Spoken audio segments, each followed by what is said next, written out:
कैसे जाण्याची देही उदास, बघ कैसे जाण्याची देही उदास, गेले आशा पाश निवारोनी,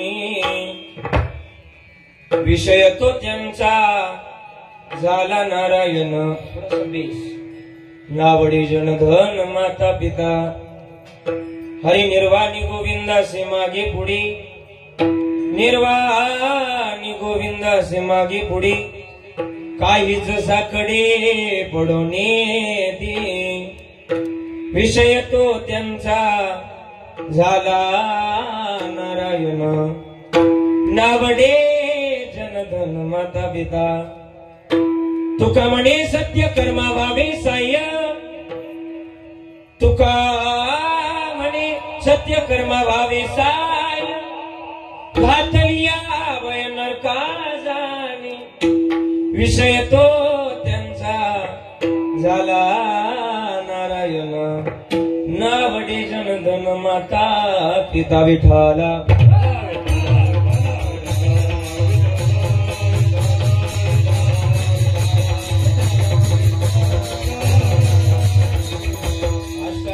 महासौख्य दाता शरण्याग्रणी भक्तनाथाच नाथा कृपा दृष्टी रंग तुटे भावासा नमस्कार षष्टांग श्रंगदासा समचरण सरोजम सानडीला बुधाव जगणनीत वाणी मंडनम मंडनान तरुण तुलसी माला कंजनम कंजनेत्रम सवयद बलहास विठ्ठलम चिंतयामि महायोग पीठे तटे भीमरथ्याम वरम पुंडरीकाय धातु मुनींद्र है समागत्य तिष्ठन्तमानंद कन्नम परब्रह्मलिंगम भजे पांडुरंगम पांडुरंगा करू प्रथम नमन दुसरे चरण संताजिया त्यांच्या कृपादाने कथेचा विस्तारो पापाचे सद्गुरुदास तुका विकलावज्ञ ज्योधरार्थावतारम कलंकांक तेजोति कामोदी वक्रम खलानिशवादापनो दारद समाध मूर्ती ज्ञानदेव ओम नमो ज्ञानेश्वर करुणाकरा दयाळा तुमचा अनुग्रह लादलो बावड निकला कुसरे काही हरि बोलतो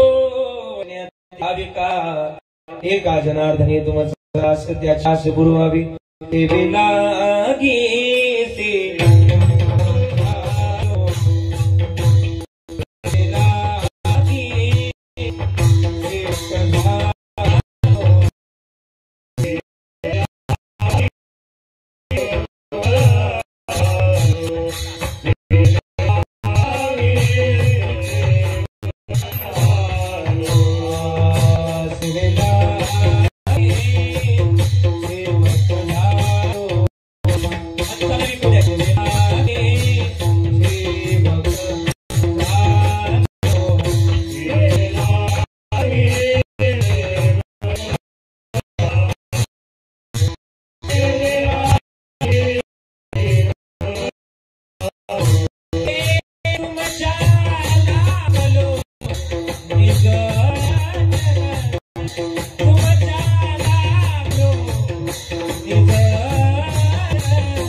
आहो स्वामी हे तुका या देवा यावरी न करावा भेदयांची क्रिया स्मरण हो हे सकळ विद्यांचे अधिकरण ते शिवंदू श्री चरण श्री गुरूंचे ते नमस्कार आणि आता भक्त ऐसे जाना जे देही उदास केले अशा पाश निवारुणी विषय तो त्यांचा झाला नारायण न आवडे जनधन माता पिता मंगलम भगवान विष्णू मंगलम गरुडध्वजा मंगलम पुंडरीकाक्ष मंगलायतनो हरी हे अकारण करुणावरुणालय भक्त काम कल्पतरू श्री रामचंद्र प्रभूंच्या या पवित्र आस्था दरबारामध्ये गेली अनेक वर्षापासून हा सोहळा अविरतपणाने अखंड हरिनाम सप्ताह व भव्य कीर्तन महोत्सव तर या ठिकाणी संपन्न होत असताना आजची दुसऱ्या दिवसाची कीर्तन रूपी सेवा माझ्यासारख्या पामराकडे आली. तुकोबाराच्या वचनामध्ये बांधलेल्या तुकोबारा म्हणतात की मज पामरा हे काय थोरपण पायीची वाहन पायीवरी. या युक्तीप्रमाणे माझ्या वाट्याला आलेली आजची दुसऱ्या दिवसाची कीर्तन रूपी सेवा. दुसरा दिवस म्हटलं का थोडस संतपर बोलावं लागतं. त्या अनुषंगानं आजचा जो अभंग आहे तो संतपर प्रकरणातला अभंग आहे. आजच्या अभंगातून एका भक्ताचं एका संताचं उत्तम असं प्रतिपादन या अभंगाच्या माध्यमातून केलं.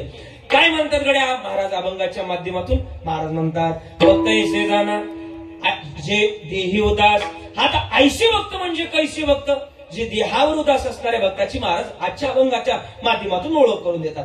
भोजांची सप्त आशा पाश निवारून गेलेत अशा भक्ताची महाराज ओळख करून देतात. मग महाराज ठीक आहे, ज्यांचे आशापाश निवारून गेले अशा भक्ताची ओळख करून देत आहे. मात्र ठीक आहे, पण त्यांना आवडतं काय नावडतं काय याची ओळख करून द्या. महाराज म्हणतात विषय तो त्यांचा झाला नारायण न आवडे जन धन माता पिता. त्यांचा फक्त भगवान परमात्मा आवडीचा विषय. नावडे जन धन माता पिता जगही आवडत नाही, धन आवडत नाही, माता पिता आवडत नाही. महाराज ठीक आहे, पहिले दोन मुद्दे तुम्ही रास्त मांडले, पण तिसरा आणि चौथा मुद्दा जरा चुकीचा मांडताय. महाराज म्हटले जग ठीक आहे मान्य आम्हाला, जग घोड्यावर बसू देत नाही आणि पायी चालू देत नाही हे आम्ही ऐकलंय. मान्य आम्हाला जग आवडू नये, धनही आवडू नये, मान्य तुकोबार आहे, तुम्हीच प्रमाण दिलं. द्रव्याची मागे कळी काळाचा लाग म्हणून या संघ खोट्या त्यांचा, म्हणून धनही आवडू नये, माता पिता का आवडू नये तुमचीच प्रमाण आहेत ना. तुम्ही म्हणतात की धन्य धन्य त्याची महाराज आपुल्या हिता जो असे जागता धन्य माता पिता हे तुमचीच प्रमाण आहेत ना. मग तुम्ही म्हणता ना माता पिता का आवडू नये. महाराजांनी माता पिता सांगितले. हिरण्यकश्यपू सारखा पिता आणि कैकेयी सारखी बोला की माता असे माता पिता. महाराज म्हणली मला आवडत नाही म्हणून नावडे जन धन माता पिता वा. म्हणून महाराज म्हटले मला माता पिता हे असले माता पिता आवडत नाही. मग महाराज ठीक आहे, तुम्हाला जगही आवडत नाही, शेवटी तुमच्यावर निर्वाणीचा प्रसंग आहे. अशा वेळी तुमचं रक्षण कोण करणार? निर्वाणी गोविंद असे मागे पुढे काहीच साकडे पडून निधी. विषय तो त्यांचा झाला नारायण न आवडे जन धन माता पिता. महाराज सगळं कळालं, पण हल्लीच्या काळामध्ये परमार्थ कसा असावा याचं उत्तम उदाहरण द्या. तुकोबारांनी हेच उत्तम उदाहरण आजच्या अभंगाच्या शेवटच्या चरणात सांगितलंय. तुकोबारा म्हटले सत्कर्म करण्याची भूमिका आपल्या जवळ असावी. काय करण्याची? जरा बोलत चला. काय करण्याची भूमिका? सत्कर्म करण्याची भूमिका आपल्या जवळ असावी. जर ती नसल तर माणसानं गप बसावं. पण जो सत्कर्म करतोय निदान त्याला आडवं तरी काय करावं? जाऊ नये. जर आडवं जर गेलं तर घातरिया भय चिपळूणला जाणे नाही, घातरिया भय नरकात जाणे. विषय तो त्यांचा झाला नारायण न आवडे जन धन माता पिता. विठाला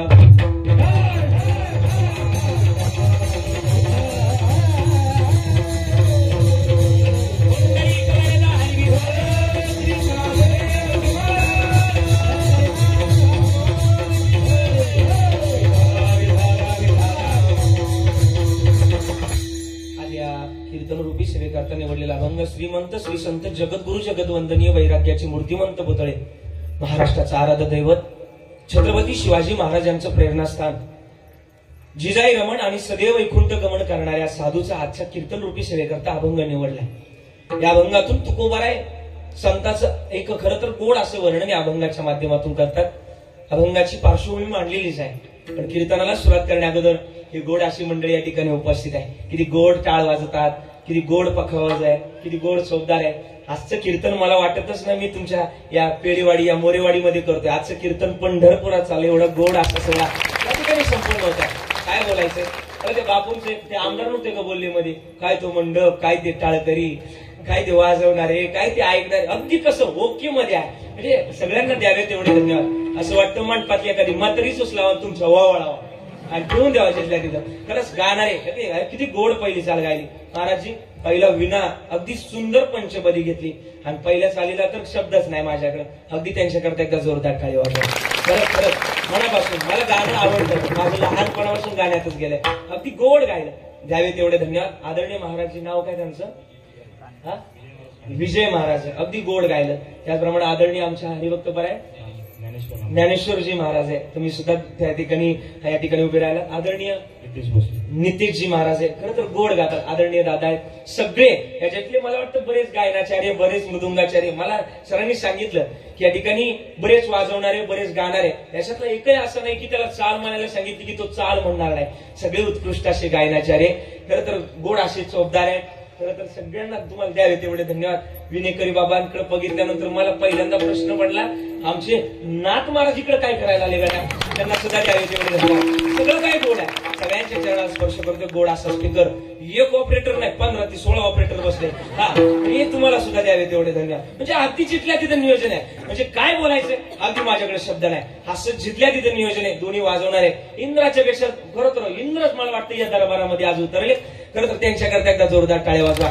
छान मस्तपैकी असं वातावरण आहे. मोरे कंपनी खरं तर धन्यवाद बरं का. दीपक भाऊ, मला आनंद वाटला. मी आज 450 किलोमीटर प्रवास करून आलोय असं अजिबातच वाटलं नाही. खरं तर द्यावे तेवढे धन्यवाद. सगळ्यांच्या चरणाला स्पर्श करतोय.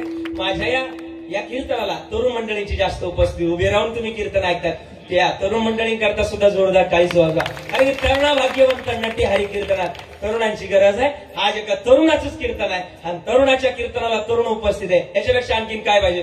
दुधात काय पडते, साखरच पडते. सगळ्यांच्या चरणाला स्पर्श करून माझ्या या चिंतनाला सुरुवात. मस्तक हे पाया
मातीमध्ये आपला जन्म झाला.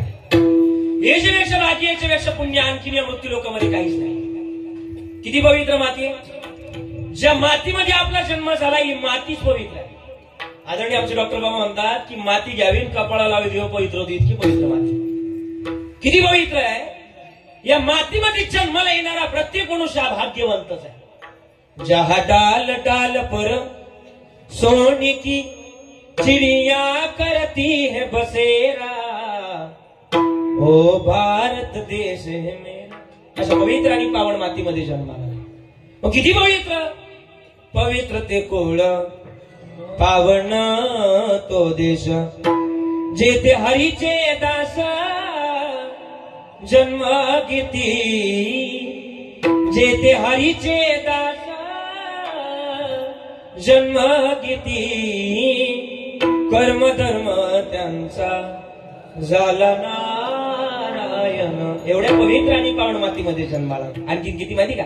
आता 26 जानेवारी आली, आपण म्हणणार आहे तेरी मिट्टी हे मिल जावा गुल बनके, हे खिल जावा इतनी सी है दिल की आरज़ू, तेरे नदियों में बह जावा तेरे खेतों में लहरावा इतनी सी है दिल की आरज़ू, कोई याद करे जो जमाना माटी पे मर मिट जाना, जिक्र में शामिल तेरा नाम रे. एवढ्या पवित्र आणि पावन मातीमध्ये जन्माला पण जागवण्याची गरज आहे. किती पवित्र. महाराज म्हणले महाराष्ट्र भूमी कोणाची, जरा मोठ्या बोला, कोणाची. साधू संतांची. या मातीमध्ये जन्माला येण्याकरता काहीतरी भाग्य पुण्य असावंच लागतं. मोठी गंमत आहे. आणि ज्या दिवशी मातीमध्ये जन्माला याल त्या दिवशी बाबा महाराज सातारकर म्हणतात मोठी गंमत आहे. हा दिवस सार्थकीच लागतो गड्या. ह्या सार्थकी लागण्याकरता कधीतरी त्याची शरणागती करणं गरजेचं आहे. मोठी गंमत आहे. हे करणं गरजेचं आहे. ज्या दिवशी कराल त्या दिवशी आयुष्य कुठेतरी सार्थक लागेल. पण हे केलं पाहिजे. कारण की काय, महाराष्ट्र कोणाची उभे साधू संतांची. महाराष्ट्रातल्या कोणत्या जिल्ह्यात जन्म झाला जरा बोला की माय. कोणत्या जिल्ह्यात? रत्नागिरी. बरोबर ना, रत्नागिरी जिल्ह्यात. आणि रत्नागिरी जिल्ह्यातल्या कोणत्या तालुक्यात जन्म झाला? चिपळूण तालुका. हा चिपळूण तालुका सुद्धा तितका श्रेष्ठ आहे. मी बघितलं, मला आल्यानंतर सरांनी बरीच काय पार्श्वभूमी सांगितली. कारण की का सगळ्यात जास्त पंढरपूर आळंदी सारख्या पायदिंडी सोहळ्यामध्ये जाणारा आजचा जर आपल्या इकडचा जर तालुका बघितला रत्नागिरी जिल्ह्यातला, तर सगळ्यात मोठा तालुका हा आळंदी पंढरपूरची वारी करणारा तालुका ओळखला जाणारा कोणता तालुका? जरा मोठ्या चिपळूण तालुका आहे. सगळ्यात जास्त भाविक मंडळींची संख्या जरी बघितली तरी तो कोणता तालुका आहे? चिपळूण तालुका आहे. सगळ्यात जास्त कीर्तन महोत्सव भव्य दिव्य घालणारा तालुका म्हटलं तरी कोणता तालुका आहे? चिपळूण. सगळ्यात जास्त दान कमी करणारी माणसं बघितली तरी तो कोणता तालुका आहे?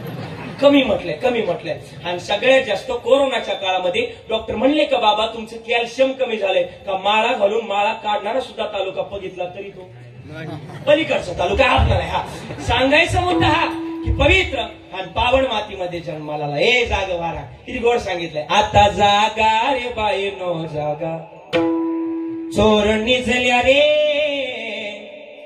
चोर निजल्या नाडोनी भागा रे. आता जागा रे बाई नो जागा. आणखी पुढं हे जगजोगी जागी जाग बोलती जागता हे राम, जागता जगदेव राखा काही भाव. जगजोगी जागी जाग बोल. जागवण्याची गरज. तुम्ही म्हणता मग आता जागच ना, मी एवढे उघड्या डोळ्यानं तुमच्याकडे पाहतोय. तुम्ही म्हणता जागवा म्हणजे काय? अंतर्मुखातून जागवणं आणि बहिर्मुखातली आज सोडणं हे खरं तर जागवणं गरजेचं. ज्या दिवशी या पद्धतीने आपण जागो त्या